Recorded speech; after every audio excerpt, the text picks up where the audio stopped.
Have you ever wondered why certain warnings about men and women are systematically ignored, rejected, or even condemned by modern society? Why are we constantly bombarded with the idea that men and women are exactly the same, even when nature, history, and human behavior seem to suggest otherwise? Over 150 years ago, Arthur Schopenhauer decided to break the silence and issue brutally honest warnings about the dynamics between men and women, warnings that were considered so controversial that even today they are avoided, censored, or ridiculed. But what exactly did he say that was so disturbing, and more importantly, was he right? Modern society tells us that questioning gender differences is taboo, backwards, politically incorrect. But what if this obsession with absolute equality is blinding us to fundamental realities of human nature? What if the warnings Schopenhauer gave us so long ago are still relevant today, but we're simply too afraid to admit it? Think about it. In an age where we're told that traditional gender roles are oppressive constructs, where we're encouraged to believe that all differences between men and women are purely social conditioning, aren't we perhaps missing something crucial? What if beneath all the social programming, beneath all the cultural narratives, there are biological truths that we're desperately trying to ignore? Schopenhauer believed that women are governed by instinct, not by reason, that their power doesn't lie in strength or intellect, but in manipulation, beauty, and emotional influence. He claimed that love, far from being a deep spiritual connection, is simply a biological trick, a fleeting illusion designed to serve nature's purposes, not our happiness. Does this sound shocking? Does it sound offensive? That's exactly why we need to talk about it. Because in an era where we're taught to accept without question that we're all equal, pausing to examine these controversial ideas might reveal uncomfortable truths about how we really function as human beings. And this is just the beginning. Schopenhauer's views remain among the most controversial in philosophy, not because they're outdated, but because they force us to ask uncomfortable questions. If everything we believe about love, relationships, and gender is based on illusions, what does that mean for how men and women interact today? And if Schopenhauer was right, what are the consequences of ignoring these differences? Consider this. Every day, we see relationships failing at unprecedented rates. Divorce statistics continue to climb. Gender confusion is at an all-time high. Mental health issues related to identity and relationships are epidemic. Could it be that by ignoring fundamental truths about male and female nature, we've created a society that works against our biological programming rather than with it? There's much more to this story than most are willing to admit. Let's discover what Schopenhauer was really trying to warn us about, and why his words still cause so much discomfort today. Schopenhauer saw men and women as fundamentally different, not because of culture or education, but because of nature itself. In his view, men are driven by ambition, conquest, and the pursuit of greatness, while women are guided by instinct, survival, and immediate concerns. These differences are not accidental, but deeply rooted in biological necessity. Men, he argued, are built for creation, competition, and legacy. Their drive to invent, build, and conquer comes from a desire to leave a lasting mark on the world. Whether through intellectual achievements, warfare, or artistic conquests, men seek to transcend the present, striving for something greater than themselves. This biological programming manifests in countless ways. Look at the great inventors, philosophers, and conquerors throughout history, overwhelmingly male. Not because of oppression or social conditioning, Schopenhauer would argue, but because of this fundamental drive to create and dominate. Men build empires not just of land, but of ideas. They construct philosophical systems, scientific theories, and artistic movements, all in an attempt to achieve a kind of immortality through their works. But this relentless ambition comes with a cost, restlessness, dissatisfaction, and an inability to find peace in simple pleasures. Man, according to Schopenhauer, is doomed to a life of constant seeking, never satisfied with what he has, always looking to the horizon for the next conquest. This explains why so many successful men report feeling empty at the peak of their achievements. The CEO who builds a billion-dollar company only to feel more lost than ever. The artist who achieves fame but finds no satisfaction in it. The politician who gains power but discovers it doesn't fill the void. They're chasing something that can never be caught, the illusion of permanent satisfaction through achievement. Women, in contrast, according to Schopenhauer, prioritize security over conquest, stability over ambition. Their focus is not on reshaping the world, but on navigating it for survival. He believed that women, being more connected to nature, are pragmatic in their desires, seeking protection, comfort, and certainty rather than risk, struggle, or ideological pursuits. This manifests in what Schopenhauer saw as women's incredible ability to adapt to circumstances rather than fight against them. Where a man might stubbornly pursue a failing venture out of pride or principle, a woman will more readily shift strategies to ensure survival and comfort. This isn't weakness. It's a different kind of strength, one rooted in flexibility rather than rigidity. Because of this, he argued that women are often more content than men as they don't carry the same existential burdens. They don't suffer from the same existential angst that torments men in their endless search for meaning and accomplishment. Instead, women find contentment in more immediate and tangible pleasures, family, security, material comfort. This fundamental division of values shapes everything from relationships to social structures. Men pursue power and achievement, often at the expense of personal happiness. They sacrifice family time for career advancement, personal relationships for professional success, health for wealth. Women, attuned to survival, influence from the shadows, shaping events not through force, but through emotional and social maneuvering. For Schopenhauer, this was not a question of superiority or inferiority, but of different purposes. While men dream of changing the world, women ensure the world continues as it is. Men are the revolutionaries, women are the conservatives. Men tear down and rebuild, women maintain and preserve. This distinction, whether one accepts it or not, defines the very fabric of human interaction. Look at how these patterns play out in modern society. Silicon Valley, dominated by male entrepreneurs, is obsessed with disrupting industries and changing the world. Meanwhile, fields dominated by women, education, healthcare, social work, focus on maintaining and caring for existing structures.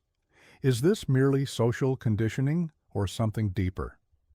Schopenhauer believed that while men seek power through conquest, intellect, and dominance, women achieve influence in a far more subtle, indirect manner.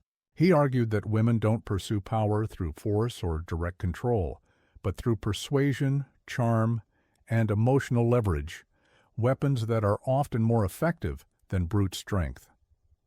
Unlike men who shape the world through innovation and ambition, women, in Schopenhauer's view, shape the world by shaping men. They don't compete in open battle, but exert control through suggestion, influence, and carefully crafted illusions. Their strength doesn't lie in authority, but in their ability to sway the decisions of those who hold it. This isn't a new observation. Throughout history, we see examples of women who wielded enormous power without holding official positions. The courtesan who whispers in the king's ear, the wife who shapes her husband's political decisions, the mistress who influences the course of empires. These women understood something fundamental. Direct power is often less effective than indirect influence. Beauty, in particular, is one of the most potent tools of influence. Schopenhauer saw it as a fleeting but powerful force, a tool that grants women advantages in social and romantic dynamics. But beauty alone is not enough. It's combined with emotional intuition the ability to read others, anticipate reactions, and manipulate situations to achieve desired outcomes. Consider how this plays out in modern corporate environments. Studies consistently show that attractive women advance faster in their careers, but not just because of their looks. They combine their physical advantages with emotional intelligence, social manipulation, and strategic relationship building. They understand office politics in a way that many men don't, navigating the complex web of personal relationships that truly drive organizational decisions. This form of power is often invisible, yet it dictates the course of relationships, family, structures, and even political affairs. How many major business decisions are influenced by personal relationships rather than pure logic? How many political careers are made or destroyed by the subtle influence of spouses, lovers, or confidants? This dynamic extends beyond personal relationships and into society itself. Historically, while men have ruled openly, women have often influenced from behind the scenes, guiding kings, shaping leaders, and controlling outcomes through carefully placed whispers rather than bold proclamations. Think of Cleopatra, who didn't conquer Rome with armies, but through her influence over Caesar and Mark Antony. Or Catherine de' Medici, who ruled France not directly, but through her sons. Eleanor Roosevelt reshaped American politics not through elected office, but through her influence on FDR.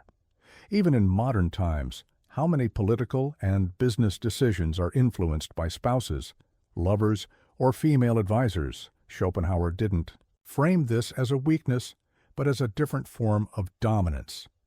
Men build empires, but women shape the men who build them. In his eyes, power isn't always about who sits on the throne. It's often about who controls the one sitting on it. This extends to modern social media and cultural influence. Who shapes trends, determines what's socially acceptable, and guides cultural narratives. Often it's female influencers who, despite not holding traditional positions of power, wield enormous influence over millions of followers. They don't command armies, but they command attention. And in the modern world, attention is power. Schopenhauer believed that one of the greatest differences between men and women was their relationship to time.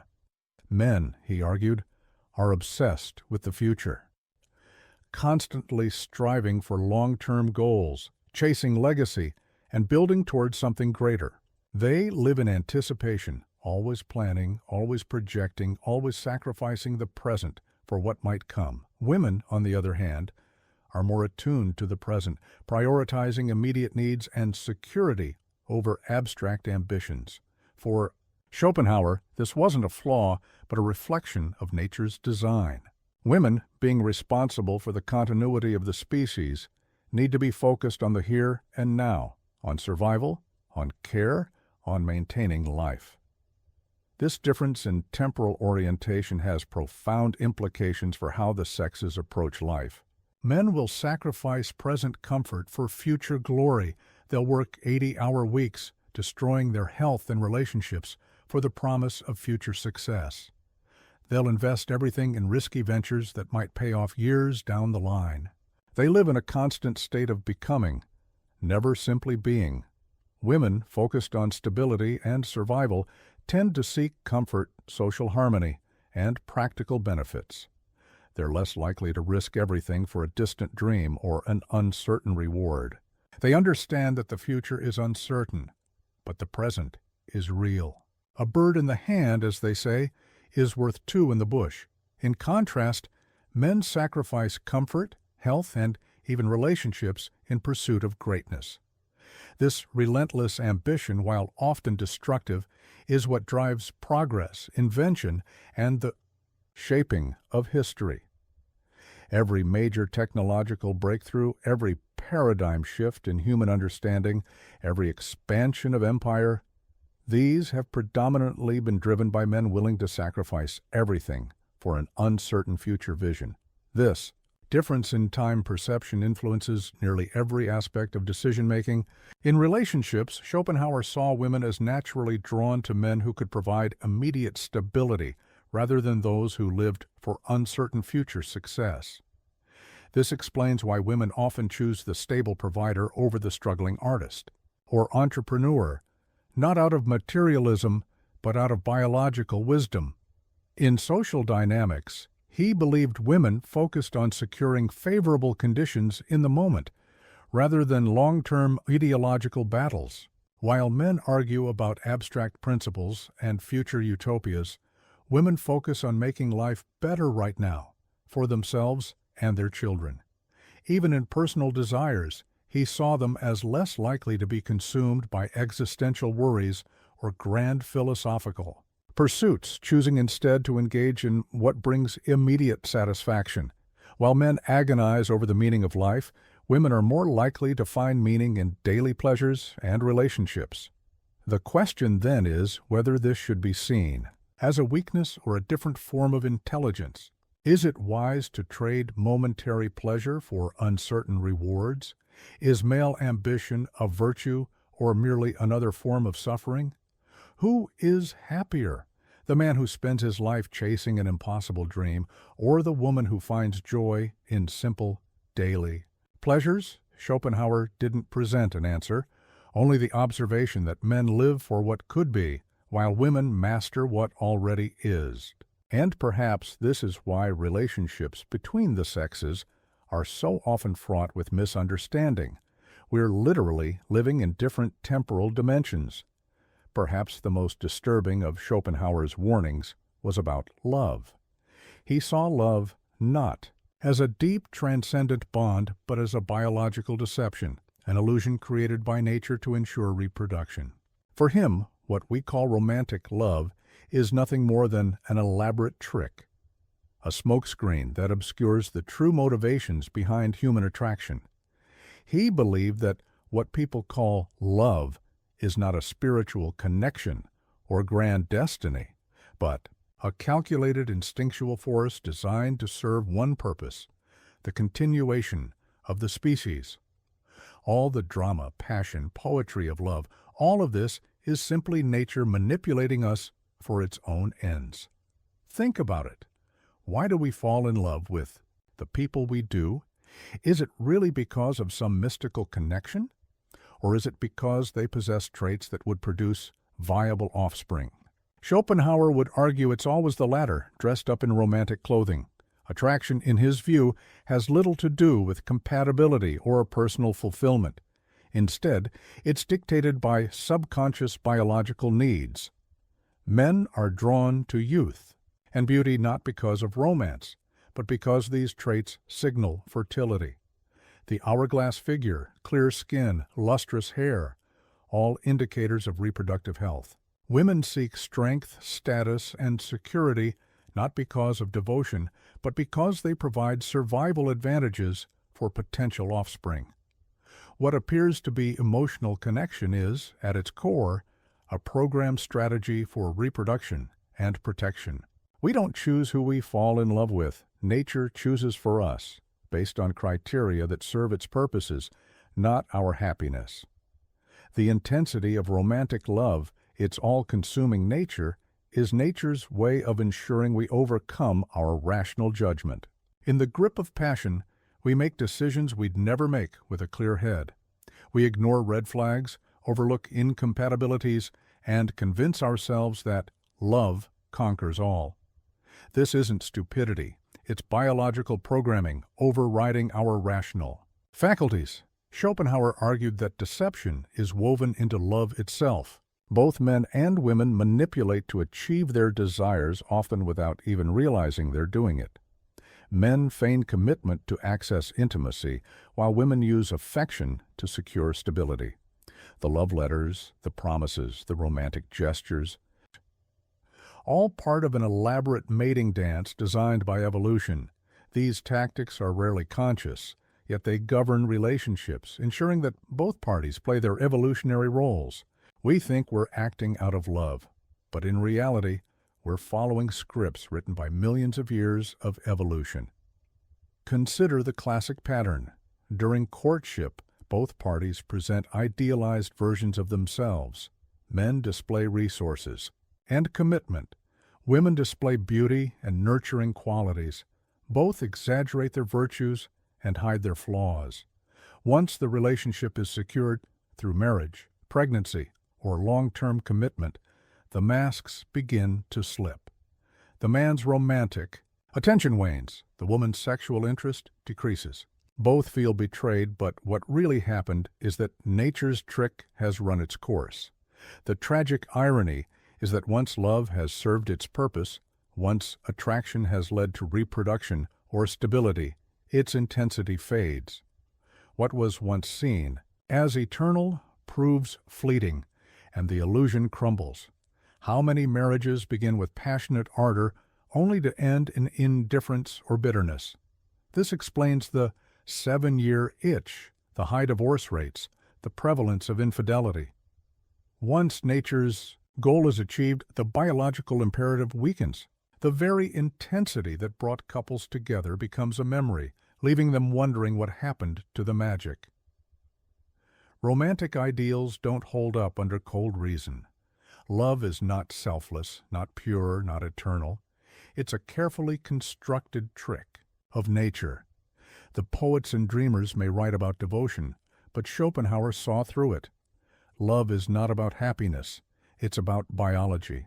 And once this is understood, the entire foundation of romance collapses under the weight of its own illusion. Modern dating apps, in a way, prove Schopenhauer's point. Stripped of romantic pretense, they reduce attraction to its basic components: physical appearance, status markers, resource indicators.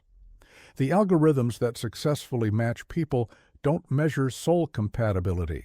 They measure biological and social fitness markers. We may dress it up in the language of personality and shared interests, but at its core, it's still the same primal calculation.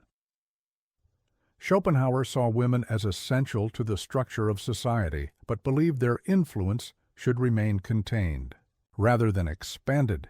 He argued that because women were driven by emotion, instinct, and immediate concerns, giving them greater influence in shaping laws, politics, or philosophy, would weaken societal stability rather than strengthen it. To him, a well-functioning society required order and discipline, values he associated with male governance. Reason, logic, abstract thinking, these were the tools necessary to build and maintain civilizations, and he believed these were predominantly masculine characteristics. This wasn't mere prejudice. Schopenhauer based his views on historical observation. The great legal systems, from Roman law to English common law, were developed by men. The major philosophical systems, from Plato to Kant, were male creations.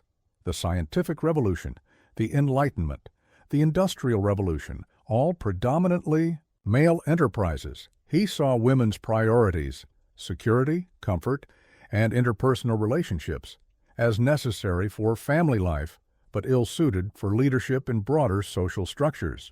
In his eyes, their influence, when unchecked, led to a society that prioritized emotion over reason, personal benefit over long-term vision.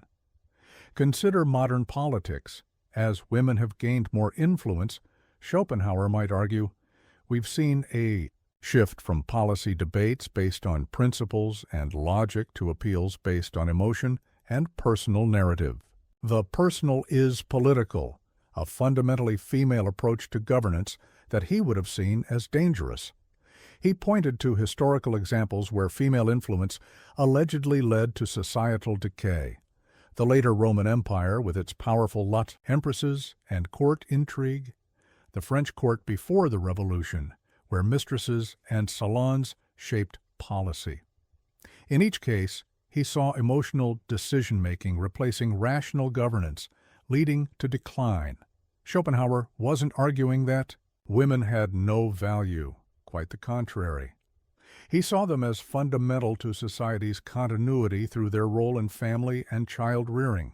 But he believed their power should be exercised within these spheres, not in the public arenas of politics and philosophy. The family, in his view, was women's natural domain, where their emotional intelligence and nurturing instincts served their highest purpose. Here, their focus on immediate needs and personal relationships was not just appropriate, but essential. The mistake, he believed, was trying to apply these same qualities to the impersonal realm of public governance. But has history proven him right?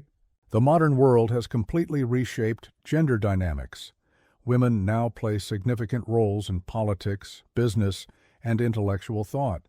They lead nations, run corporations, make scientific discoveries.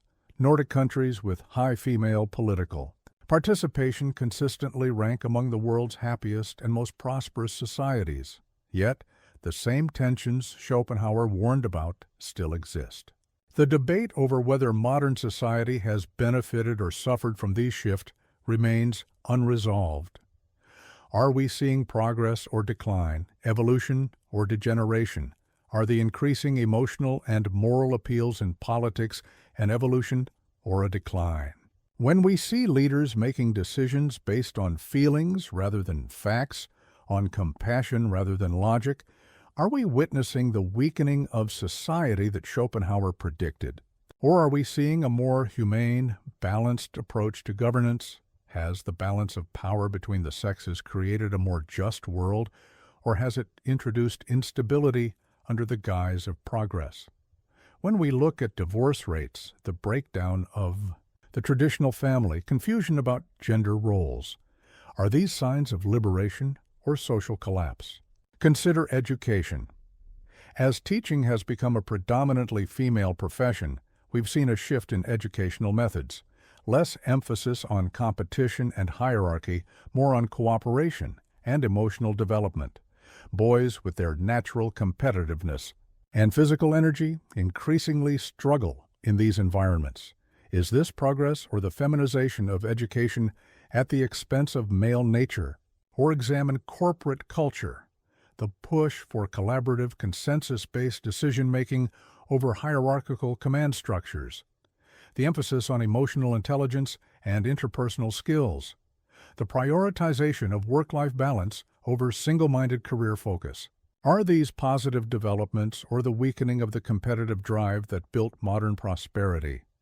Despite centuries of change, certain dynamics remain the same. Women continue to wield influence through indirect means, shaping culture, trends, and social attitudes. The modern world has given them greater autonomy, but their core instincts, prioritizing security, relationships, and stability, remain unchanged. Even in positions of open power, many women still operate through consensus, building emotional appeal and social manipulation rather than direct command. Female leaders often emphasize collaboration over competition, relationship building over pure meritocracy, emotional intelligence over cold logic. Men still struggle with ambition and conquest, still sacrifice personal happiness for professional achievement. The workaholic CEO, the obsessed entrepreneur, the driven artist, these remain predominantly male archetypes. The midlife crisis, where successful men suddenly question the meaning of their achievements, remains a largely male phenomenon. Schopenhauer's views may seem outdated, but the questions he raised persist. Has society evolved in a way that aligns with human nature, or is it moving against it? And if the latter, what are the consequences of ignoring these fundamental differences? The modern mental health crisis offers clues: depression and anxiety. Rates are skyrocketing, particularly among young people trying to navigate a world where traditional gender roles are deemed oppressive, but no clear alternatives exist. Men feel lost without traditional masculine purposes. Women feel overwhelmed trying to have it all: career, family, personal fulfillment. The debate over nature versus nurture continues to divide opinion. Are women naturally more focused on security and relationships, or has society simply trained them to be this way? Are men truly wired for ambition and conquest, or have they been conditioned to see life as a struggle for dominance? While social norms certainly play a role, Schopenhauer believed that instinct is stronger than ideology. He would argue that, no matter how much we try to reshape society, we cannot escape our fundamental biological programming. Modern neuroscience offers some support for this view. Brain imaging shows consistent differences between male and female brains. Men tend to have more gray matter associated with focused processing. Women have more white matter associated with connecting different brain regions. Male brains show more activity in regions associated with systematic thinking, female brains in areas linked to empathizing. Hormonal differences also play a role. Testosterone drives competition, risk-taking, and dominance behaviors. Estrogen and oxytocin promote bonding, nurturing, and social cooperation. These aren't social constructs. They're biological realities that influence behavior from birth. Ignoring these differences doesn't eliminate them.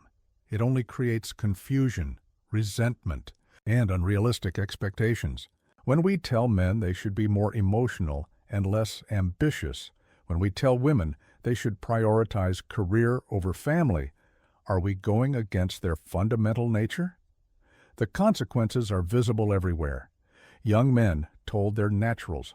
Competitiveness is toxic masculinity. Retreat into video games and pornography. Simulated conquests for a generation, denied real ones.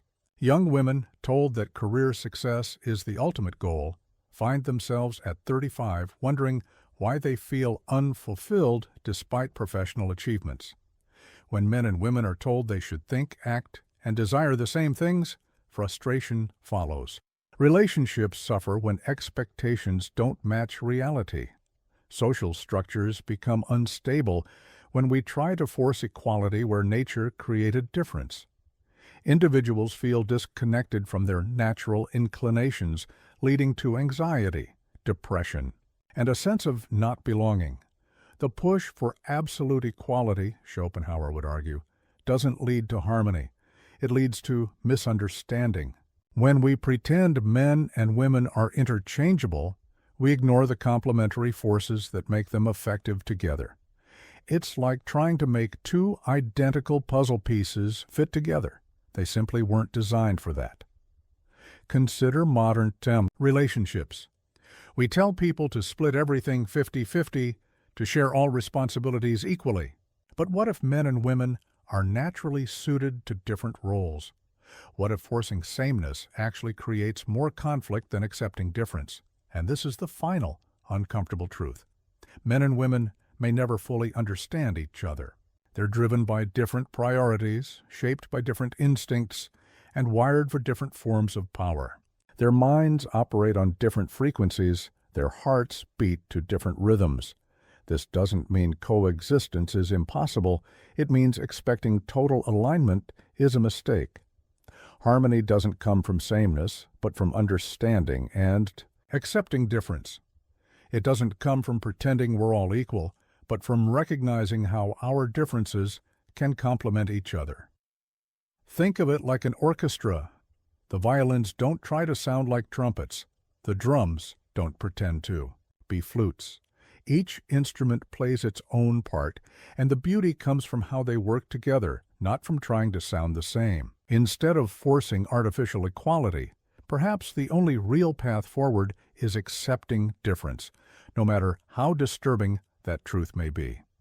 Schopenhauer's warnings may be controversial, they may be uncomfortable, they may even be partially wrong, but they force us to question our most basic assumptions about gender and relationships. What if there are biological truths we're ignoring? What if our quest for absolute equality is creating more problems than solutions? What if the key to healthier relationships and a more stable society isn't pretending we're all the same, but accepting and working with our natural differences? Maybe real progress doesn't come from erasing the distinctions between men and women, but from understanding how these distinctions can work together. Maybe wisdom lies not in denying nature, but in working with it. The sexual revolution promised liberation, but has it delivered? We have more freedom than ever, but also more confusion, more loneliness, more relationship dysfunction. Dating apps offer infinite choice, but less satisfaction. Gender roles are fluid, but identity is in crisis. We've deconstructed traditional relationships, but haven't successfully built alternatives. Perhaps Schopenhauer's warnings deserve reconsideration, not because we should return to the past, but because understanding biological reality might help us build a better future. One that works with human nature rather than against it. One that celebrates difference rather than denying it. One that finds harmony through complementarity rather than forced sameness.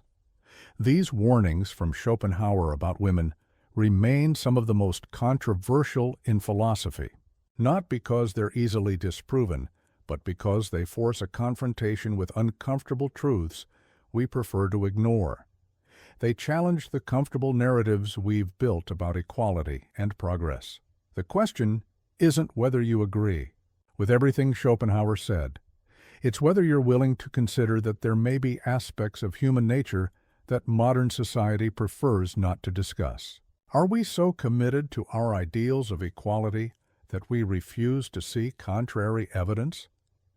In an age where questioning any aspect of gender dynamics can lead to social cancellation, perhaps we need voices like Schopenhauer's more than ever, not because he was completely right, but because he was willing to say what others dared not. His warnings force us to ask, what if the differences between men and women run deeper than culture? What if our attempts to achieve perfect equality are actually working against human flourishing?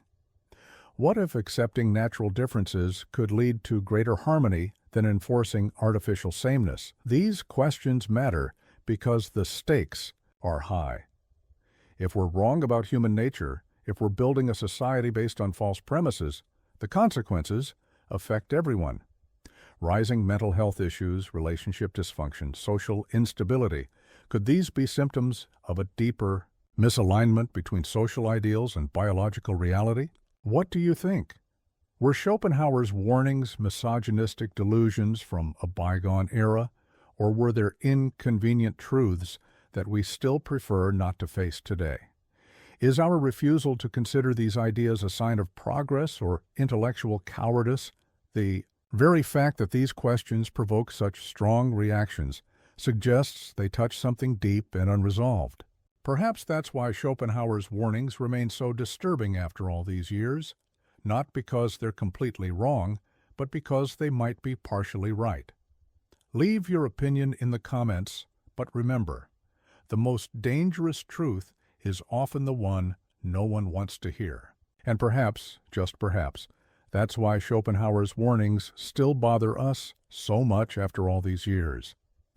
In the end, the question isn't whether men and women are different. The evidence for that is overwhelming. The question is what we do. With that knowledge, do we continue pretending differences don't exist, or do we find ways to work with them? Do we keep forcing an artificial equality that satisfies no one, or do we seek a deeper understanding that honors both masculine and feminine nature? Schopenhauer's warnings may be uncomfortable, but discomfort often signals the presence of important truths. Perhaps it's time we stopped running from these questions and started honestly engaging with them. Our future, as individuals, as couples, as a society, may depend on it.